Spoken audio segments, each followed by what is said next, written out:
Berio, Church Training Solution. Shalom rekan-rekan sekalian, pada hari ini kami ingin membahas sebuah topik yang mungkin agak tidak biasa dibahas oleh gereja-gereja. Akan tetapi topik ini sedang menjadi perbincangan yang hangat di dunia karena ketika video ini dibuat sedang ada sebuah konferensi yang membahas mengenai hal ini, yaitu mengenai perubahan iklim.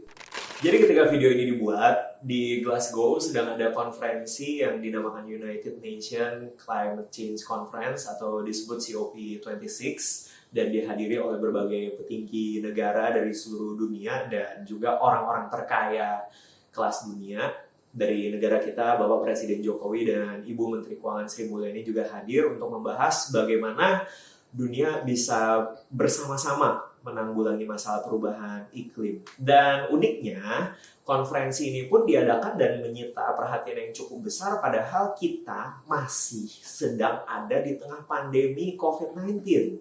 Jadi ini merupakan suatu hal yang sangat luar biasa bagaimana ternyata COVID-19 yang masih sedang kita hadapi, ini ternyata muncul sebuah isu yang lebih besar lagi, yang tentunya harus bisa kita atasi.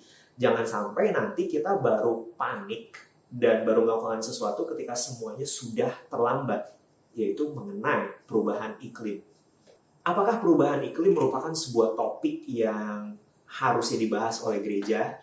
Menurut saya, iya. Sebagaimana ada topik-topik lain yang selama ini juga tidak pernah dibahas oleh gereja, padahal Tuhan menaruh perhatian yang sangat besar mengenai kesetaraan laki-laki dan perempuan, gereja jarang membahas. Mengenai bagaimana peranan gereja dan kaum Kristiani untuk terwujudnya politik dan pemerintahan yang bersih, itu gereja jarang membahas. Dan masih banyak topik lain lagi yang gereja juga jarang membahas. Padahal saya meyakini secara tersirat bahwa menjaga bumi itu adalah perintah Tuhan yang pertama, bahkan lebih awal daripada perintah untuk beranak cucu. Biasanya anak muda selalu bilang beranak cucu, menemukan pasangan hidup itu adalah perintah Tuhan yang pertama kalinya. Secara tersirat saya meyakini tidak. Perintah Tuhan yang pertama itu adalah untuk kita bisa merawat bumi. Sebagaimana tertera di Kejadian 1 ayat 26. Ayat-ayatnya bisa sambil rekan-rekan lihat di layar, bahwa Tuhan ingin kita menguasai bumi, tentunya dalam artian baik. Buktinya dia bilang bahwa tempat yang dimaksudkan adalah sebagai sebuah taman. Taman artinya terawat dengan baik. Menguasai dalam arti untuk kita bisa merawat dengan baik. Sehingga ketika kita berbicara mengenai perubahan iklim, sesungguhnya itu adalah suatu hal yang sangat religius, sesuatu yang sangat Kristiani, sesuatu yang sangat mulia. Sama mulianya dengan memberi makan orang yang lapar, sama mulianya dengan mengunjungi orang-orang di penjara. Akan tetapi sayangnya kita menaruh perhatian yang kurang terhadap hal ini, karena kita belum merasakan efeknya. Mungkin semisal sebelum pandemi, dengan bebas mungkin kita gereja-gereja bisa mengadakan konser besar-besaran dengan kapasitas listrik yang begitu besar. Ya, di satu sisi mungkin memang ada perlunya, ada manfaatnya, tapi tentu kita perlu mengontrol dengan baik agar jangan banyak sampah yang dihasilkan dan listrik yang digunakan pun sudah seharusnya dalam tahapan yang sewajarnya.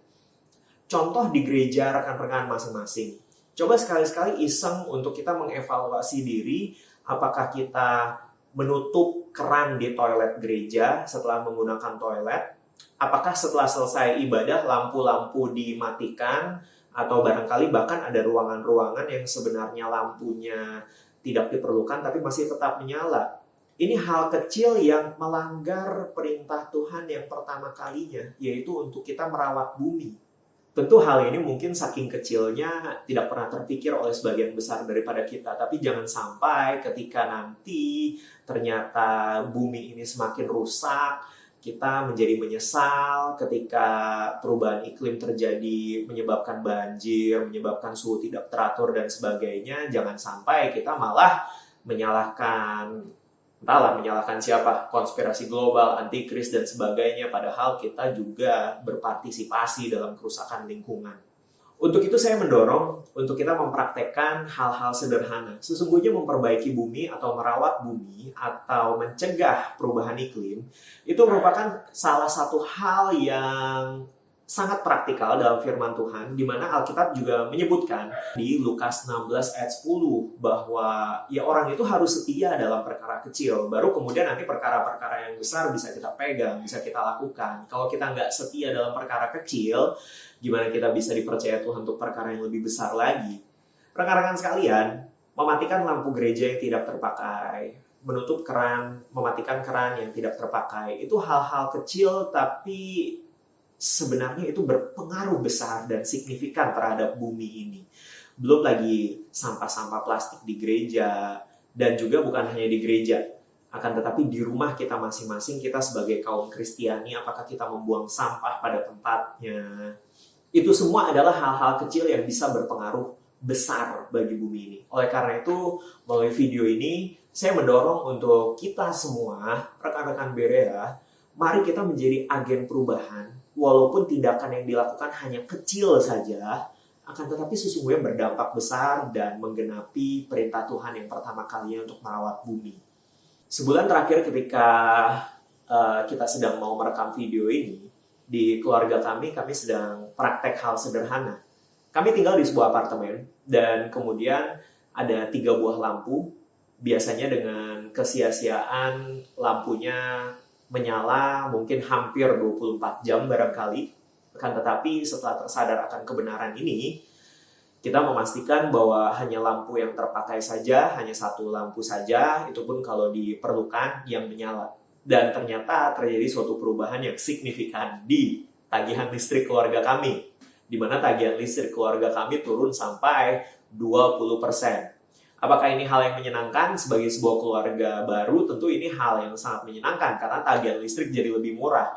Tapi ada hal yang lebih penting lagi, bahwa ternyata kami membantu berkontribusi untuk bumi yang lebih baik. Tagihan listrik yang berkurang adalah bukti bahwa kami menghemat listrik.